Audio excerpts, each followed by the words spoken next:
You're listening to What's Contemporary Now, a show about culture and the people, places, and things that together make it up.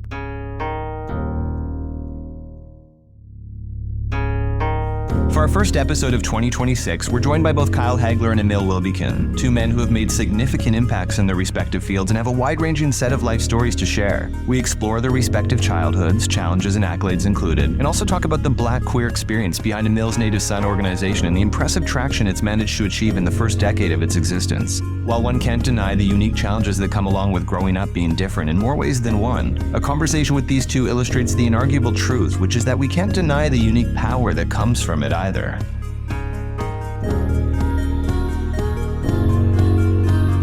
This is Kyle Hagler. This is Emil Wilbekin, and we're talking about what's contemporary now. Thank you both for joining us today. I'm stoked that we're having the chance to have this conversation, and it's always a gift when you can have two people from separate paths that have a pre-existing relationship and explore the contemporaneity of life. So, bonjour. Bonjour, ça va, and all the good things. Bonjour, buenos dias.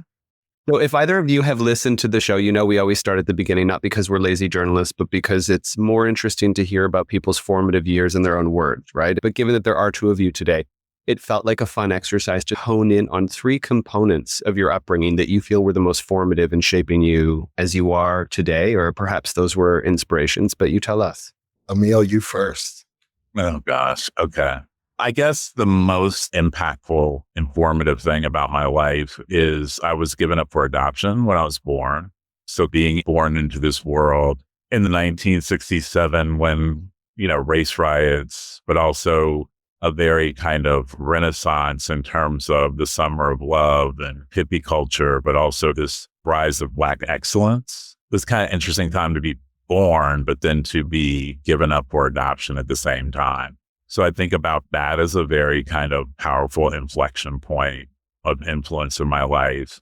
I was adopted by this really maverick Black upper middle class couple, think the Cosbys.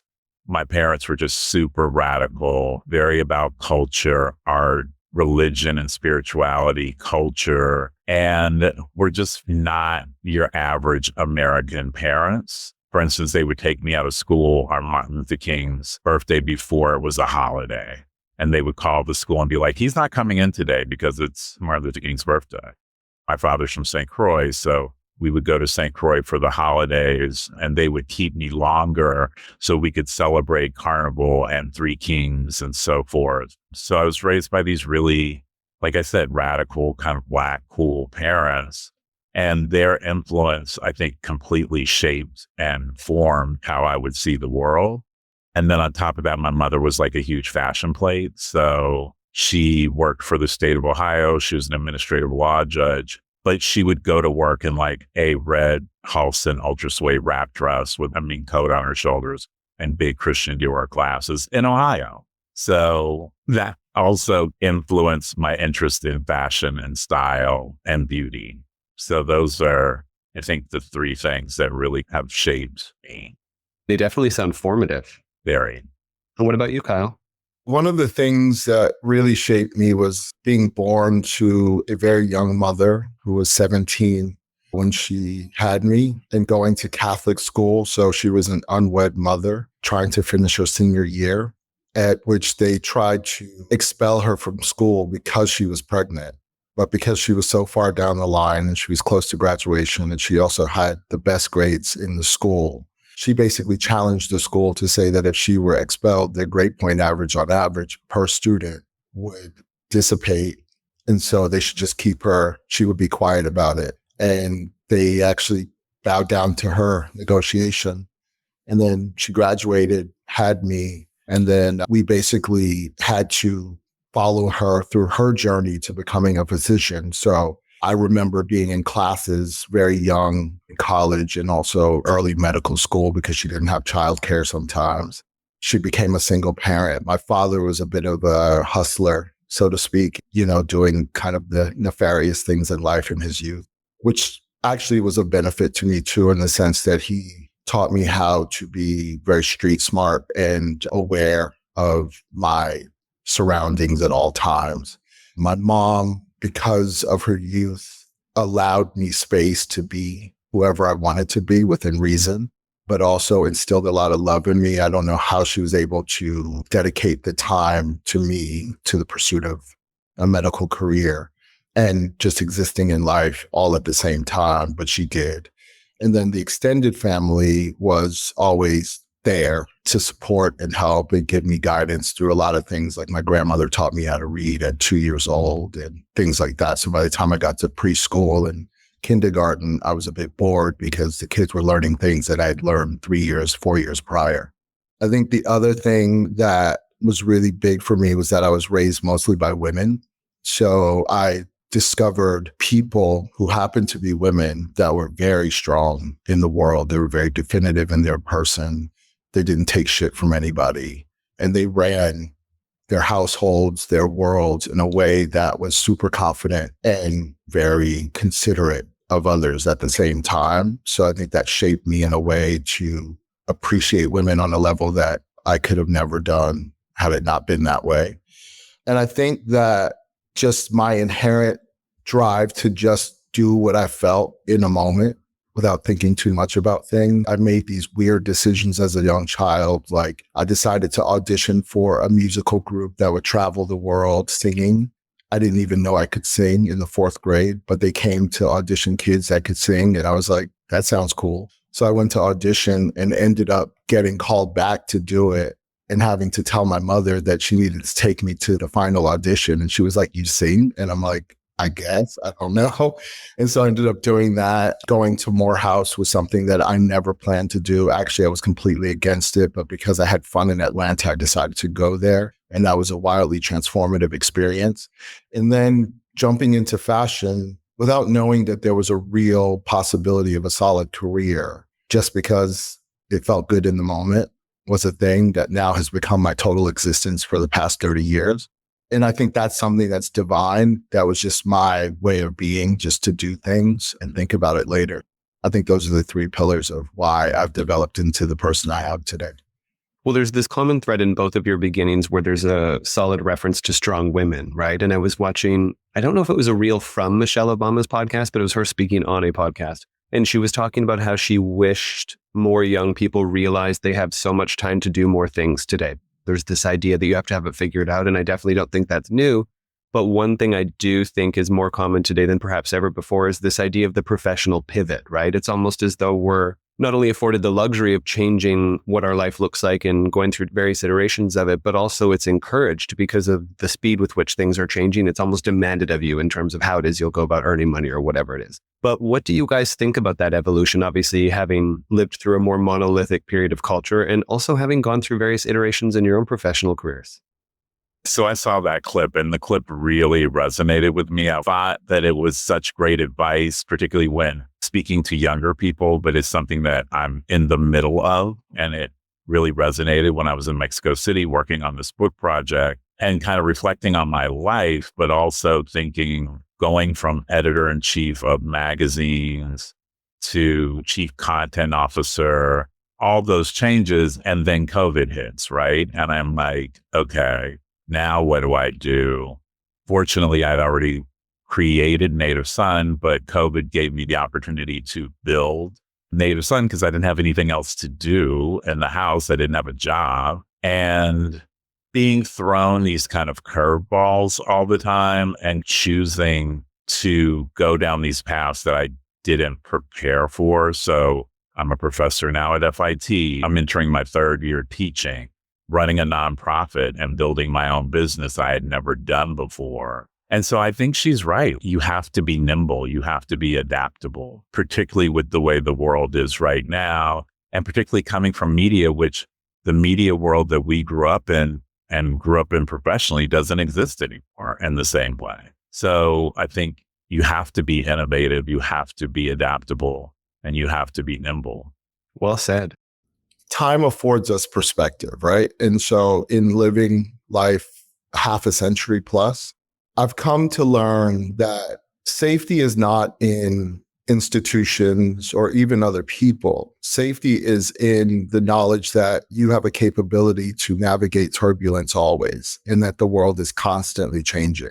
So while we're talking about contemporary things, I will say that change is not contemporary at all. It's just static, and it has happened through time and will continue to do so. So I do think, to her point, you have to be nimble, but that has always been the requirement. I think that with so much pressure and the flow of information now, in seeing what success could really look like, I think before, because we didn't have so much access to information, we only knew what was before us. But when you get to see the whole world and how they exist, you start to see the biggest possibility. And it almost feels like it's right here and it's a part of your circumstance. And so you start to move in a way to knock yourself down because you're not where you're supposed to be in your head, or you're thinking that you're not accomplishing things. But to what I was saying earlier, a lot of the success that I've been able to manifest has really come from haphazard decision-making based on a gut reaction to the moment in time that I existed in, as opposed to this grand intention to do things in an impactful way. And I think if you are a spiritual person, you start to realize that the universe will take you in directions. You just have to follow the lead that they're taking you down. And so, yes, it is about innovation and it is about being nimble, but it's also just about following an instinct that should be inherent to you, that you don't fight, and just go with that process, because it will end up in a great space, even though sometimes it might not even feel that great through the process. I mean, it rarely feels great through the process. Rarely. Yeah, you get beat the hell up. You get beat the hell up. But it's funny, you survive and you come out bigger, badder, better. But you don't always appreciate some of the moments that come with this quest to just purely exist, let alone fight for success. And going back to these early formative experiences, obviously, we're talking about things like your roles in media and fashion and kind of intersectionality, even in your friendship. But how would you say those early experiences shaped your understanding of things like power or visibility or legacy and a lot of what it is you work on today? I think for me, being a founding editor of Vibe magazine, which was created by Quincy Jones, and with the merger of Time Inc. and Warner Brothers, founded out of the same publishing division as Martha Stewart Living, working on something that's brand new, that was meeting the cultural moment, that was creating the cultural moment. There was something that was really amazing to work with Jonathan Van Meter, who was the founding editor, Diane Cardwell, Alan Light, Scott Polson Bryant, Joan Morgan, Hilton Alls, Kevin Powell, all these amazing creatives documenting what was happening as a cultural shift, and not just hip hop music as an American art form, but the culture and the consciousness around it. We knew it was special. We knew it was different. We knew that we were chosen to do something that was going to be life-changing. I think that's where I realized how media could be powerful, influential, and create legacy. And it's funny because as I'm working on this book project, my book editor, who is 34, is just like, think about the book you're writing as how you were at Vibe. You didn't know you were creating a legacy. You didn't know you were creating something that would become this cultural phenomenon. You were just doing what you instinctively and intuitively thought was cool, right? That ends up withstanding the test of time. So I always think about that in terms of whatever I'm doing is like, how is it meeting the moment, but being authentic to just the vibration, no pun intended, the vibe. So I think that's where I realized media is powerful. Media is influential. I also had to do TV, and I hated being a talking head on TV. And so part of being the style editor, then fashion editor, fashion director, and then editor-in-chief at Vibe, you had to do television, right? Gianni Versace shot and killed. You're whisked off to CNN. And Michael Jackson dies, same thing. And so I wanted to do the work. Like, I didn't care about being on television, but that was also part of the work. What was simultaneously happening that I had no idea, where all these young would become gay boys and teenagers were watching because they had young mothers. They were watching VH1 and MTV and all this stuff, and were clocking that I was gay. And a lot of them are now part of the Native Son community. So it's kind of a funny, as we go back to the Michelle Obama reference, just being in the moment and doing what you're supposed to do in the moment and let the universe and God take care of the rest. Magic. For me, meeting Ivan Bart, as advised by Michelle Fuertes at Vogue at the time, told me not to be in publishing because they didn't pay well, and to go see this man about a job working in an agency, and discovering his intention around the management of beings, which was so dedicated to doing the work that I never really thought about the pomp and circumstance that came from the work within fashion that would manifest. And like Emil said, we were just trying to do cool things in a moment that spoke to that. Like, to see the Shalom Harlow moment with Alexander McQueen being attacked by the robots, which I was there for live as Shalom's chaperone at the time as a young agent, to now know that was an iconic moment. That's one of the few times in fashion that I literally cried at a fashion experience. It was so moving live. At 23, as this pompous, feelingless person, I literally cried. It was such a moving thing. And it made me understand how profound this thing was. It was able to move me out of my blankness, my nothingness. And it drove me to do something. And then building a repertoire and then getting to Tyra Banks and Leah Kebede and Heidi Klum and Naomi Campbell. I think Naomi was the moment where I realized that people cared about what I did because she's so famous and so synonymous with the fashion world. I think she's probably the only model who has that level of notoriety around a business in the world. Working with Leah Kebede and building from the ground up and turning that into something that still has sustainability today and has grown exponentially today. Working with people like Anak Yai and Joan Smalls. That's when I started to realize, I think the Leah, Joan, Anak of it all, Hillary Rhoda in there, I started to realize that there was a thing because I never know. I'm just doing the work. And then I get a call on a beach in the middle of summer from Carl Templer, which was shocking to me because I was like, nobody's working. And Carl is not like a touchy-feely person that way. So I'm like, what's he calling me about? And he's like, there's a shoot on this date, blah, blah, blah. And I'm like, who do you want? Thinking he wants a model. And he's like, you. And I'm like, but what model do you want? And he's like, we want you. We're doing a whole book about fashion. And we want to talk about change agents within the entire industry, of which we're talking about managers of model talent. And we think that what you've done has been quite transformative. And I was like, wait, what?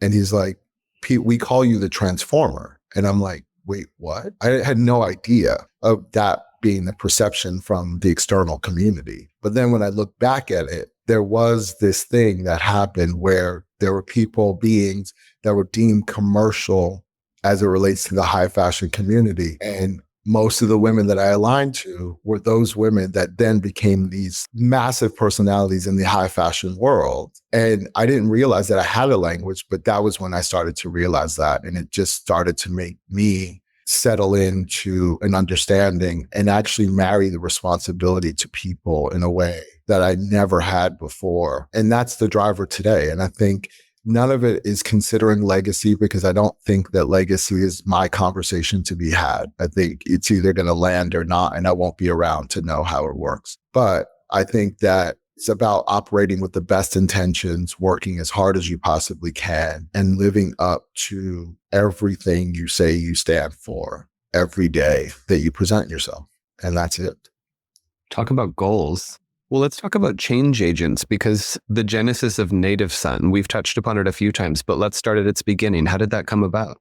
So again, spiritual moments. Native Son came about because I was editor at large at Essence magazine, the #1 magazine for Black women. And I started there as managing editor of Essence.com to take this legacy brand and create a younger audience and younger connection to an audience. So we were doing things like, I went to the Essence Music Festival when I first started in 2009, and they were like, no, just come to the festival and experience. It's like all these big name singers and Mary J. Blige and Janet Jackson and Charlie Wilson and all these just big stars. But it's like 500,000 Black women in one space in New Orleans over 4th of July weekend.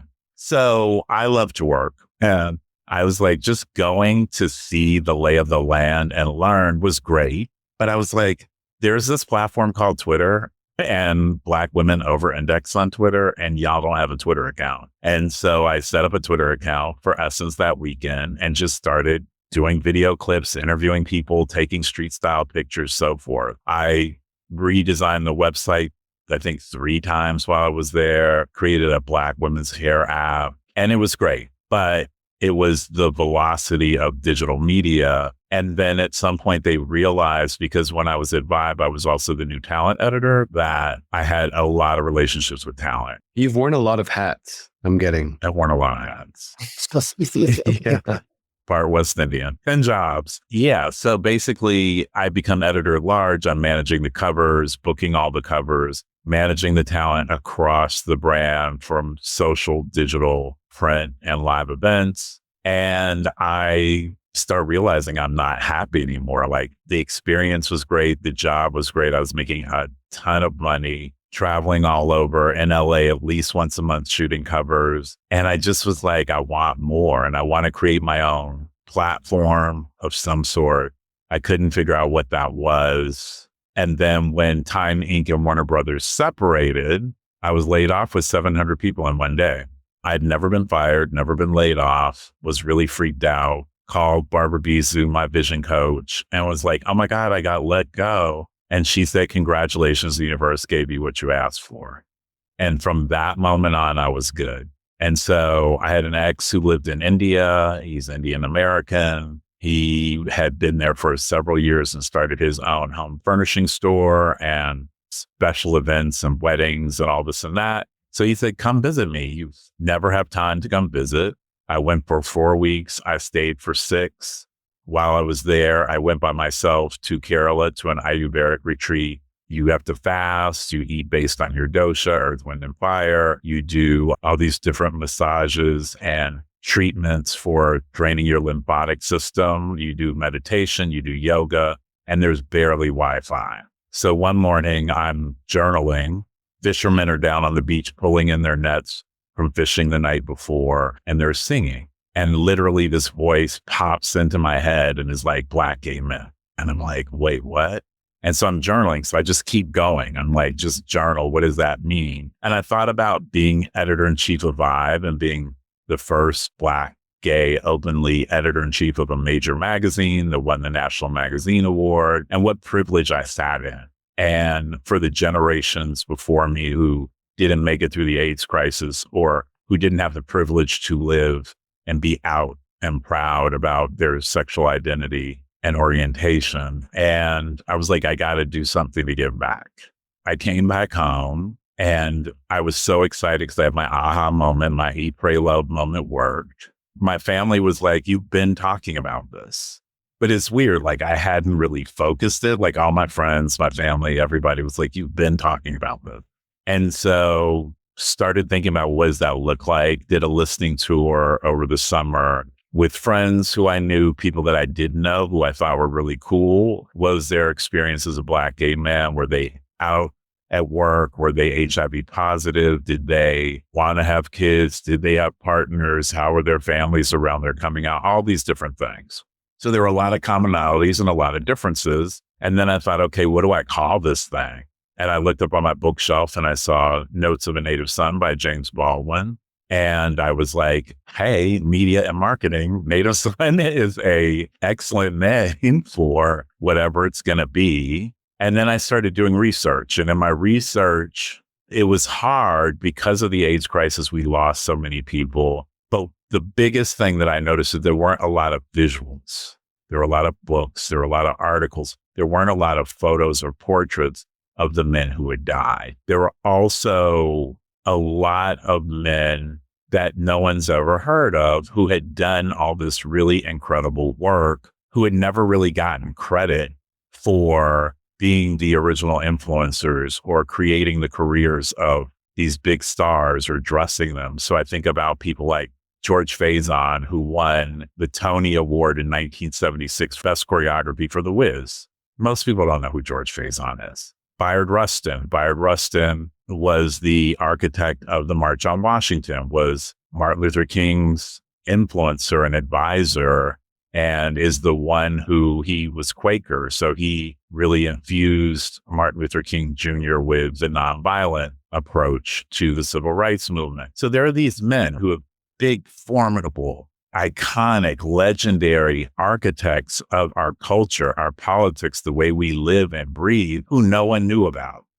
So I thought the first thing on a fundamental level is creating space for us that was not in a nightclub, not a sex club, not a hookup thing, not a dial-up, get your free gun thing on AOL, but how do we come into light and lit spaces and be reflections and mirrors of each other? And that was the original idea, was like inspiration and empowerment for Black gay men. Over the years, it's morphed to Black gay and queer men and gender nonconforming. But now it's about amplifying the voice and visibility of Black gay and queer men as a solve and healing for ourselves, but also so that the world will know who we are. So on that note, and whether or not it's the efficacy of your own work or cultural progress as a whole, we've seen exponential growth in the world being depicted as it actually is in recent years. And in even more recent years, we've seen the rescindance of that growth, in a lot of cases, the decimation of things like DEI. But in 2025, we had the Met Gala, which obviously was an incredible success. You had the 8th Native Son Awards, which was also an incredible success. There are simultaneous kind of paradoxical moments today when it comes to what progress looks like and what regression looks like. So how would you describe what that looks like in the culture today and navigating the minefield of that political landscape, and how it might differ from when you even first started Native Son? So I would say Kyle mentioned earlier about history is static, and I would actually say it's cyclical. I think that what is happening now has happened before, right? If you think about the work Bayard Rustin did for the civil rights movement, you think about James Baldwin. And one of the things I love about James Baldwin being our kind of icon for Native Son is that if you listen to any of his speeches on YouTube, if you read any of his quotes, they sound like they are perfect for this very moment that we're going through right now. So that shows us that history does repeat itself and that we've all been here before. I think the difference now today is that we have social media. I think that we cannot take for granted the murder of George Floyd and how that opened up more space and doors. And then we just have more influence. But to think about Coleman Domingo being nominated for Oscars back-to-back years, right? And then he's nominated again for an Emmy, and he has so much visibility, but he's in his 50s, right?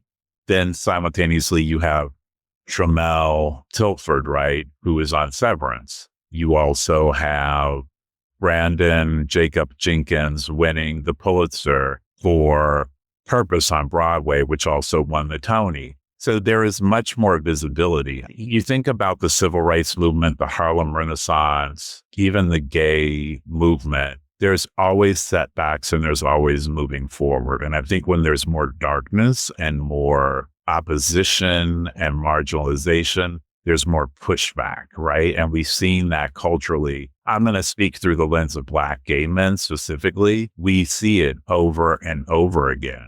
But those are the celebrity people. Here we have Kyle Hagler, right? Who is this shining knight, right, in the fashion world, who becomes president of Next Model Management, but then also starts his own agency. And so there are so many people like us. And I think what makes Native Son very exciting is that it's not just me. It's not just Kyle. It's not just Carlos Nazario or Edward Enninful or Coleman Domingo. There are Black, gay, and queer men around the world who have influence, who are innovative, who are making change, who are breaking barriers, becoming the first. And so that gives me hope. That makes me know that, yes, this is an awful time in history. We are going through unprecedented terror on a daily basis. But we know from the Holocaust, we know from the civil rights movement, we know from the women's movement that we can survive and we can break through And I'm always going to go back to my spiritual self, that the light is going to always outshine the darkness. I love that affirmation. I told you before we started recording that I had seen my high school teacher yesterday for dinner, very randomly while I'm here in Vancouver. And he actually today is head of DEI programming in the schools where he works. And one of the things that he comes up against is this notion that they're weaponizing being marginalized, in the conversations that they're having and the sort of implementation of certain aspects of that information so that it's actually embedded in the education, the curriculum, rather than this kind of add-on separate sort of whatever. And similar to the way you've seen it in storylines on movies or TV shows where we see relationships reflect the world rather than feeling like something that's manually forced in. But what have your experiences been in terms of that aspect of the conversation and this notion that people think DEI is a weaponization of being marginalized? What's interesting for me is that the proof is in the pudding in terms of the way that Black people have been subjugated to this awful kind of secondary address by the society at large through time for over 400 years. That said, Black people have been instilling this understanding, even with that understanding sitting there, that their children have to be 10 times better than their white counterparts in order to just simply exist in the world. That's instilled in us from birth.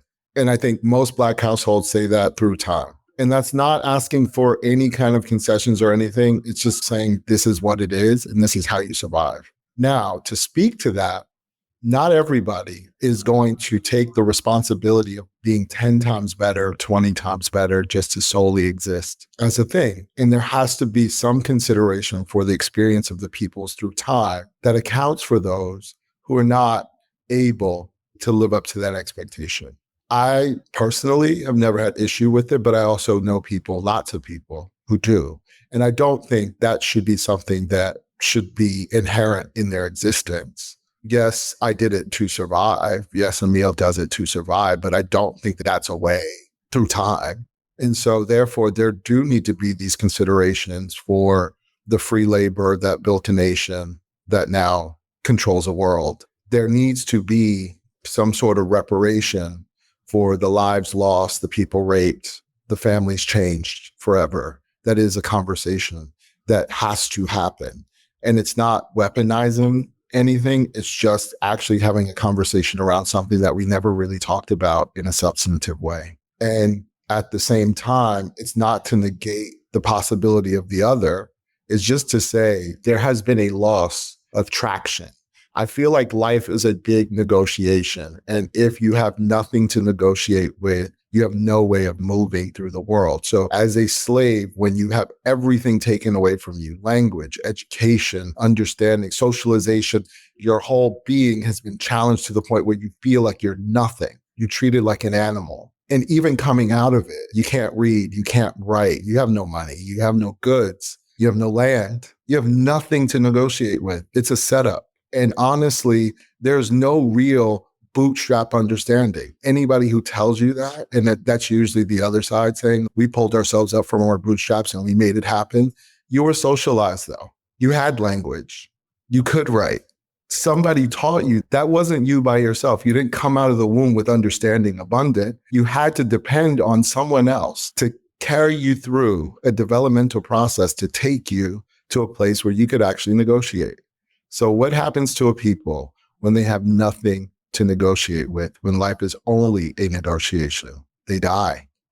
And so there has to be, unless you want these people to go away, there has to be a consideration for what that is. And because we've never addressed it, it's now been this prolonged thing that now seems like it's outdated. It's not.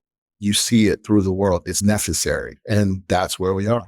So I think that anybody who's saying that this is a weaponization of a hard time is somebody who's trying to whitewash and put lipstick on the pig, essentially. You know what I mean? It's still a horrible understanding. And at some point, we're going to have to reckon with it.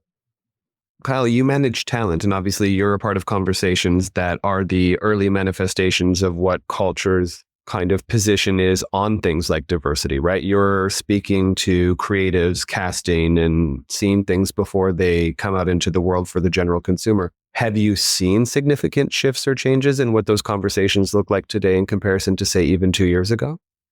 As Emil says, we step forward and then we step back. Because I think the focus becomes something that is not sustainable. So if we're only fighting for visibility, yes, the proof is in the pudding. We have changed exponentially. I never thought we would have this level of visibility. But because very few of those people have equity in the narrative, this conversation can literally go right back to where it was before. And that's how you start to see the slippage, because nobody has ownership, a portion of the narrative that creates a world and a business for which we exist in. And so we have to actually get beyond talking points and ticking boxes and get to actually action. I am reticent to speak about DE&I because I feel like standing on a soapbox saying that I consider other people is akin to saying, hey guys, celebrate me because I'm breathing today.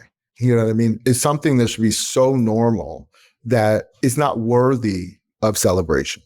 But a lot of people make money, get visibility because they're saying that they see the other side. They appreciate someone who's capable, which is ridiculous in people who are charged with identifying and aligning to people who can transform their business positively. You know, I've seen wild racist things. I also haven't, while I've advocated for better understandings, which I'm very grateful we see a different visibility today, I still feel like there's a lot of work to be done in terms of assuring that this is something that continues to exist and grow, and where all peoples have equal equity in this narrative, especially in businesses that celebrate beauty, which is so abundant across all different types of people. Beauty is everywhere. It's everywhere. It's not a monolithic regional exercise. Beauty is every fucking where through many different manifestations of people. And I think that's where we have to sit and we have to commit to not talk about it just for our own personal celebration, but talk about it for substantive change. I think once we get to that point where we start to give people ownership of this space too, then I think we can actually see some substantive change. But until then, it's all just noise. So eloquent. The word community has very much been co-opted by the sort of marketing lexicon, right? So some people find it cringe at this point, but you can't really explore success or personal happiness without touching upon the role communities played in those cases. And even if you look at the historical long-term success of any leading figures within fashion in particular, there are mafias, right? Everybody has their groups, and that's just a part of sustaining success in any industry, I would assume, but definitely in the creative industry. So how would you guys describe the role community has played in the context of the success we're talking about, also in your own personal journeys, or even in something like happiness? For me, community is everything.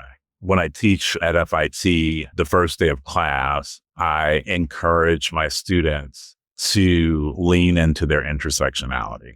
So intersectionality, coined by Professor Kimberly Crenshaw, is all the different parts of you. And it is so liberating for so many people in those classrooms because it's first day of class, 27 students.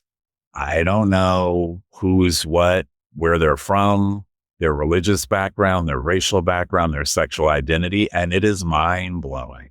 And once you give people permission to live in that space, suddenly they're telling me all their pronouns about their girlfriends, their first generation immigrants, like first generation going to college, all these different things. And I think that's power, because I think when you lean into your intersectionality, so for me, it's as a Black person, like I'm so pro-Black, but I'm also queer and gay because I'm older, I'm gay. And I live in that space as well. I live in my Christian religious space.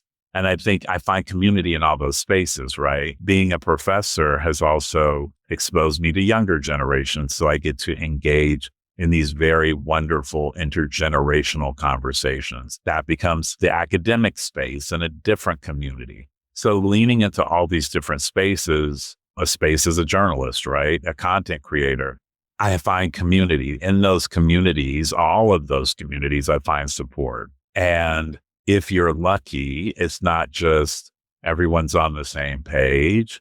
We talk about this with our friend Teddy Tinson all the time about being able to be together as an organized group, but also to then check each other, right? And to course correct each other and point out each other's blind spots. And I think that's what community can do. It can breathe life into people. It can help shapeshift people. It can help build people up. It can help save people, heal people. So for me, I love what you were saying about the different mafias. I like to say tribes of people that are like-minded, come together and have shared visions and values, but not always on the same page, and can challenge each other and make each other better and stronger. It's so true. Symbiotic relationships are definitely a thing. But when it comes to even things like storytelling, right? We're talking about community in the context of marketing. Storytelling is such a huge part of how brands message themselves to a consumer in a way where they have an identity that's sufficient enough to have value, right? But what about the stories we tell ourselves and the kind of periodic revisiting of said stories, if you're lucky enough to have that level of self-awareness where you suddenly realize that you can rewrite some of those stories that feel like they no longer serve you, or they've expired, or at this point they're actually quite damaging. Do you guys find yourself revisiting the stories and periodically rewriting them throughout your own lives? I can't.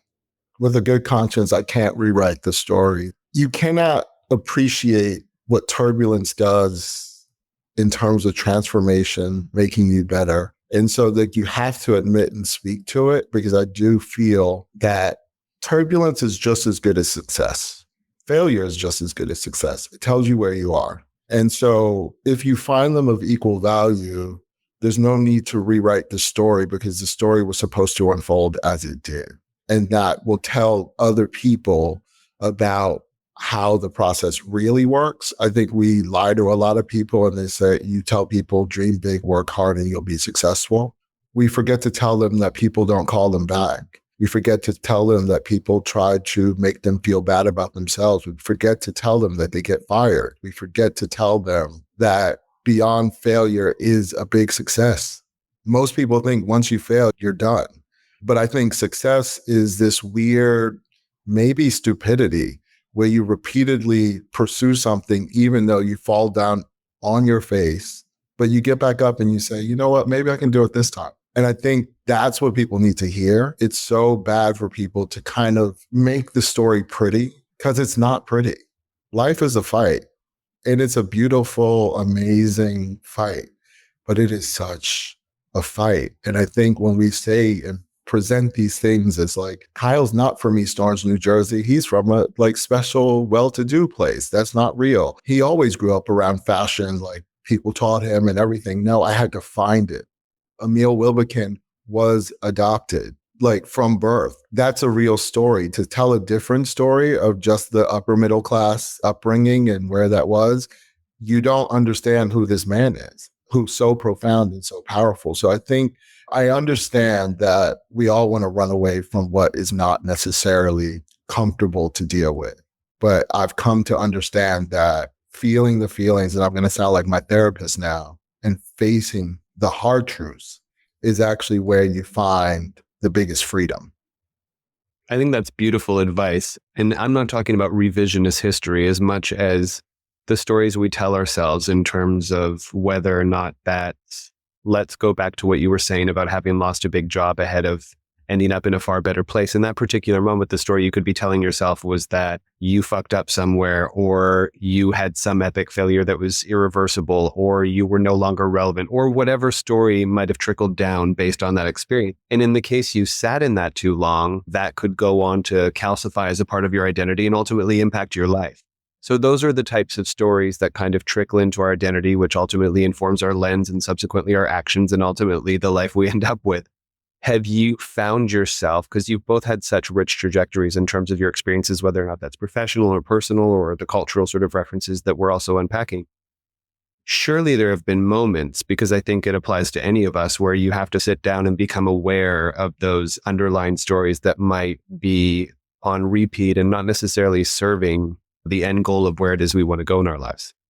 I think you have to play through the process of that and go through the story, give it some time, and then have better perspective around the why and the how, and you'll get there. But I think you also have to feel every bit of that. Like, getting fired and being mad initially at something, maybe thinking you did some massive thing to drive you to get that, and then getting to a different understanding where you're like, oh, this is just different tribes not agreeing, but we have to agree to be in this understanding. So maybe that doesn't work because we don't agree. So maybe it just shouldn't work. And that's it. Mm-hmm. But you do have to go through the process of being mad and then getting to resolve and all of those things. Hopefully you do get to resolve. But I think you have to feel all of those things because it makes you, it drives you to better self in every way. Absolutely. So a couple of things came up for me. One is I went to Hampton University for undergrad. I went to Columbia J School, and all I wanted to do was write magazine cover stories. And I ended up on the editing side, which in many ways is seemingly more powerful. But I also am a trained journalist, right? And so at Vibe, the first cover story I wrote was Mary J. Blige's My Life cover, right? And I had to like literally fight to get it. And I got this amazing interview, but couldn't write the cover story because I was so young and green and so forth. And I had really wonderful editors, Danielle Smith and Rob Kenner, who helped me learn the process and get through it and create this beautiful cover story. But after that, I was editing, I wasn't able to write. And in between gaps in my editing career, I would pitch magazines and nothing. 2020 happened. I'm out of work, I'm at home. And suddenly I'm writing covers of Architectural Digest, T Magazine, all the Essence, Ebony. All these places are calling me because now I'm older. I am more seasoned in the white guilt of 2020.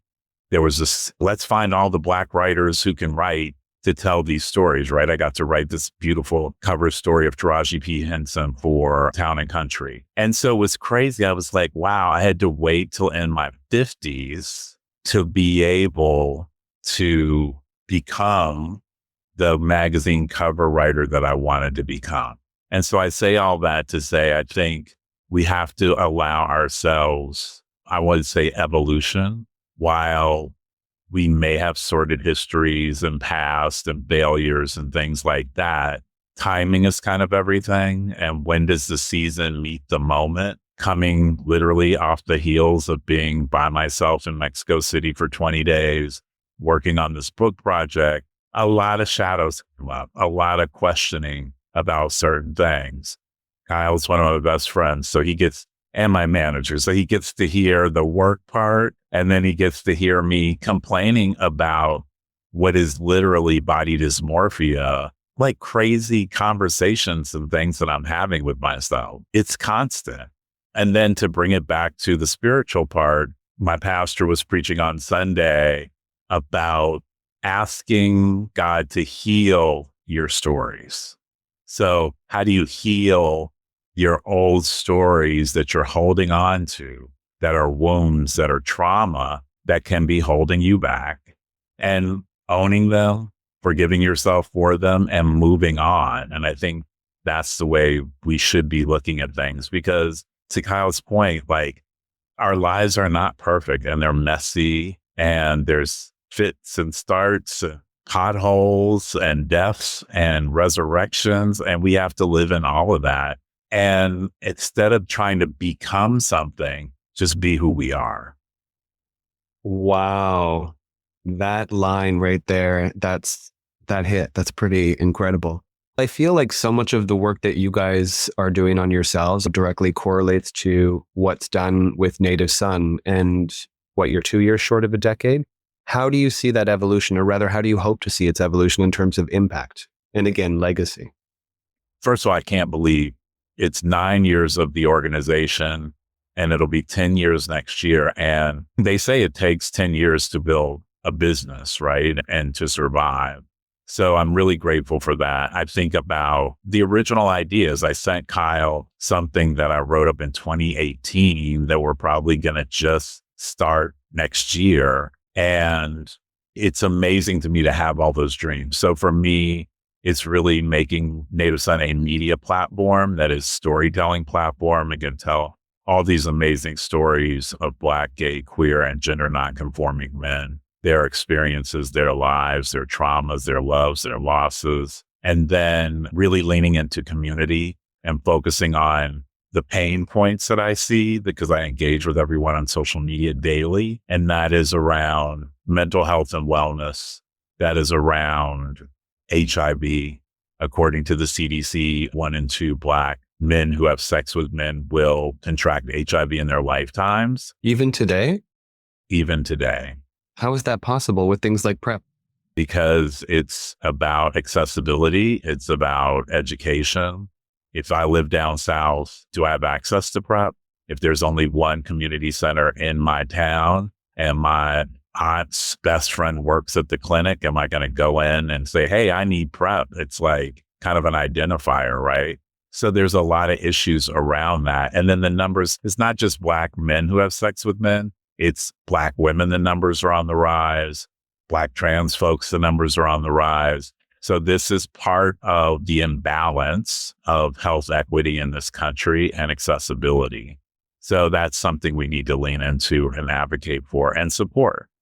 And so those are two of the things I think. And then going global, right? Like we live in the United States, but Black, gay, queer, gender nonconforming folks are all over the world. Like we think about, obviously, the largest space would be Africa, and then Brazil and South America, and then all over the continent of Europe. So there's a lot more work to be done. So if I think expansively, those are the areas that I see Native Son becoming. It's a little bit of a pivot, but I think we also want to look at, in addition to the impact, what sort of things you feel have been hurdles that you've successfully surmounted, and perhaps not even just individually, but what we've seen collectively. And obviously having enjoyed these long-lasting careers, both of you in media, spanning culture, fashion, what do you find most exciting about this particular moment? I suppose we could obviously address things like AI and innovation and what's newly possible, but what do you find particularly exciting about today? I find it's really interesting that we are being led by young understanding. I don't think it's new, but I do think that it's definitely on steroids in the sense that like gender constructs is a conversation being had because it's a charge being led by young trans and non-binary people that puts things into context, things that I in my lifetime thought were so static and where they were. And I also appreciate what that is, but I am so interested in watching the resistance to something that doesn't affect the people who are resisting it. But at the same time, I am so impressed and excited for the fight that sits with those who are going to make that change happen. And I know it's going to happen. And I think that for me feels great. I love the fact that people can control their own narrative. I love that there's interconnectivity, and technology has allowed us to survive things like COVID in a way that it didn't feel as painful. Not to say that the deaths were not bad, but like in terms of connectivity, we were able to engage each other in ways that we wouldn't have been able to had technology not been where it was. I think that AI is a conversation that we're addressing and getting to learn and understand, but you know what? It's happening. So I think we just have to get to an understanding of how we all can have equity in the conversation moving forward, as opposed to resisting something that is. The ability to create in young people is profound. I'm looking forward to, hopefully, if I live long enough, to looking back on this moment and speaking in high reverence to another generation who has created yet another iconic moment in time as it relates to culture. But I also don't know, and I don't think any of us knows, how it will resonate. But I do trust that what's happening, what we're doing, how we're existing, the conversations we're having are taking us somewhere that will, in the context of time, be quite profound. So those are the things I'm excited about.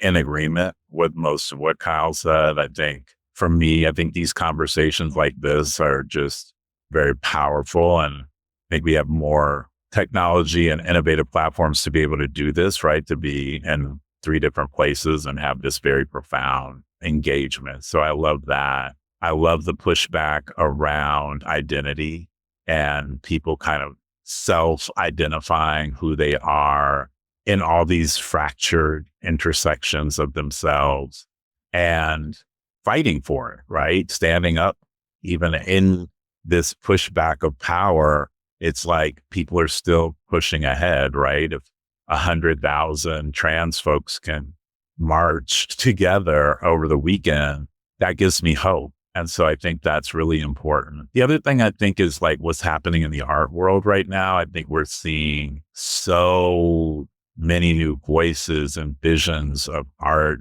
and kind of culture and identity that are waking up, or even to see like Amy Sherald, right, being like, I'm not going to go to the Smithsonian if you're going to edit what I do and tell me that I can't, censor my work. Like, I'm not going to do it.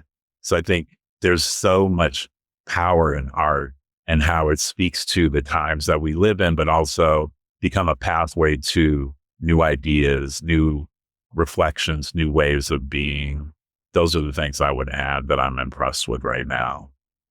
It's interesting because this idea that we can't predict what this moment will look like through the lens of the future 10, 20 years from now was the very genesis point of What's Contemporary in its first iteration, when it was just a kind of like digital zine, because we realized how subjective things were or how undefinable that particular moment was. And I definitely think objective reality is less common today than ever before. And so on that note, even though obviously you guys have both so beautifully touched upon it already in some of your other answers, what would you say is contemporary now?